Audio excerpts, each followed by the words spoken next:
မင်္ဂလာပါရှင်ဒီနေ့ငါးသမင်းနဲ့လုပ်မယ်နော်ရှမ်းစံစံချိန်ခွက်နှစ်ခွက်ကိုခပ်ပျော့ပျော့လေးတဲပါမယ်ငါးသမင်းလုပ်မယ်ဆိုရင်ရှမ်းစံကိုသုံးရပါမယ်ရှင်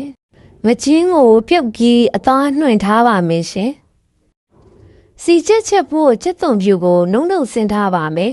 အိုးရဲစီချက်စီပူလိုက်ရင်စနွေးမုံအနှဲငယ်နဲ့ချက်သွန်ပြူထက်စီသတ်ပါမယ်ချက်သွန်ပြူလေးတွေရွှေဝါရောင်သားလာရင်ရပါပြီ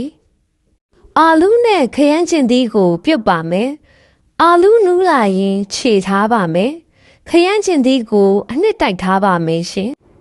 မယုတ်သီးကြောက်အနှဲငယ်ကိုမီးအေးနဲ့ကြော်ထားပါမယ်ဂျူးမြစ်ကိုရေစိမ်းတန့်စင်ထားပါမယ်ထမင်းကိုနဲမဲ့စလုံးနဲ့ထည့်ပါခရမ်းချင်သီးအနှစ်ထည့်ပါအာလူးခြေထားတာထည့်ပါမယ်ငါအသားနွားထားတာထည့်ပါ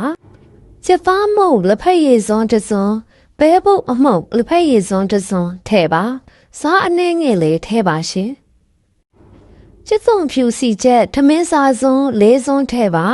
ပြီးရင်လက်နှစ်ဖက်နဲ့သေးချစွာစီးပိုင်နေအောင်နေပါရှင်ထမင်းအစုပ်ကလေးတွေလုပ်ပြီးပကံတဲကိုထည့်ပါ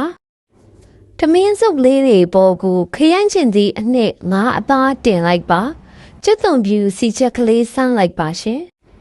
ဂျူးမြေငရုတ်တောင်ကျော်မြေပဲကျော်တို့နဲ့တွဲဖက်ပြီးစားလိုက်ရင်တော့အရန်အရသာရှိတဲ့ငါးသမင်းနဲ့လေးရပါပြီရှင်လှုပ်စားကြည့်ကြပါနော်အဆုံးထိကြည့်ပေးလို့ကျေးဇူးတင်ပါတယ်ရှင်